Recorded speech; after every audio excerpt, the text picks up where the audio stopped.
Prest gaude daukagun onena eta egiten dakigun onena egiteko. Gure herriari eskaintzeko, gure herriei eskaintzeko. Eta horretan, zuen guztien laguntza izango dugu da, seguro gaude. Eta gauza bat esan nahi dizuet garbi. Donostia zuekin, guztiokin egin nahi dudala. Gipuzkoarekin egin nahi dudala.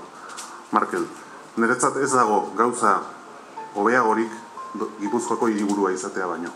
Eta Donostiak garbi jakin behar du hori, eta Donostiak garbi eta ondo hartu behar du bere lurraldea. Seguro nago, lurraldea eta hiriburuaren artean elkartasunez lan eginez gero, inorrak ez gaituela irabaziko. Donostiak beraz badu etorkizuna, badu proiektua, eta orain tokatzen zaiguna da esnatzea.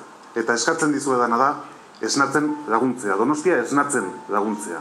Etorkizunerako proiektu horren eskutik eta noski EAJPNU-ren eskutik.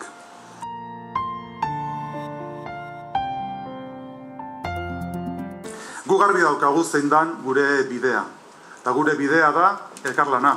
Orain arte bezala, hemen ikusten zen bezala. Orain arte horrela jardun dugu, eta hemendik aurrera ere elkarlanean jardun beharra daukagu ezin bestean. Hori da gure lan egiteko modua eta gure estiloa. Eta gainera, nik esango nuke hori dela estilorik eta lan egiteko modurik eraginkorrena gure herriarentzako. Eta benetan sinisten dugulako elkarlanean hori da gure eredua. Gu guztiok, guztion lanarekin.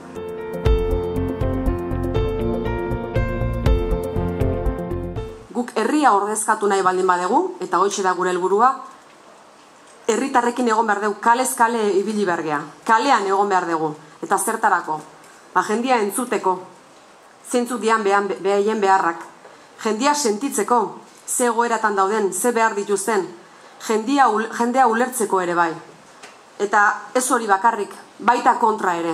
Beraiek ere gu ulertu egin behar gaituzte, mezu zehatzak eta pasa behar dizkilegu ulertzeko, behaiek behar duten bezala mezuak helarazteko, eta behaiek ere bai sentitu egin behar gaituzte. Gu honetan bagabiltza, benetan horrela pentsatzen degulako dela, eta zerbitzu publiko bat egiten degulako, eta hoxe dalako gure helburua. Eta horretarako guk baditugu gure balio propioak, gure alderdierenak dienak.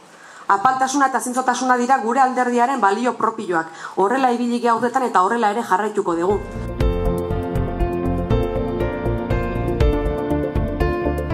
Hemen dabizkigun beste hauek PP eta PSOE eta hainbat eta komunikabidek herri kontzientzi hori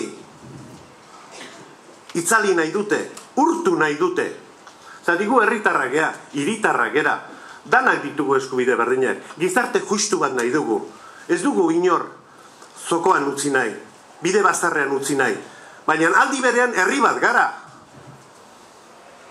Da herriak autodeterminatzen dira, herriak erabakitzen dute bere etorkizuna. Personen eskutik, noski. Herritarren eta hiritarren eskutik, baina herri izarea daukagu. Eta beste hainbat eta alderdik, kasuan gaur egungo gobernuak, Eusko Jaurlaritzak, hori izkutatu nahi du, urtu nahi du.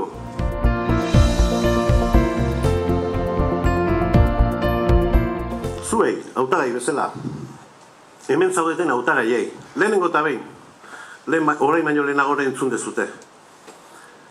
Eskerrik asko, alderdiak egin dizuen eskaerai baietz esateagatik. Batzuk kezkaekin, beste batzuk behar bada gustuago, batzuk urduri, larri.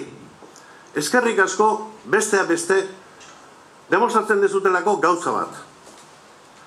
Zeuen buruaz aparte, herri bat maite dezutela. Herritarren zerbitzura jarri nahi dezutela zuen jarduera. Beraz, hori alderdiak eskertu behar du. Babesa eskaini, herritarren gana iritsi behar gea. Geure organizazioak ere, bali behar dute laguntzeko, baita ere babesteko. Esaten da, eta kontrolatzeko, bai. Baina, hasierako zuen pausoa, zuen baiezkoa, Markelena, edo Enekona, edo Iderrena, nik ez izango ze burua uste izan ditugun. Garai ezberdinetan, eta gaur ere, baina zuek zeate gure hautagaiak, zuek zeate gure eskaparatea, zuek, hemen zaudetenak, gehintxonak, eta guzti horrengatikan eskerrik asko.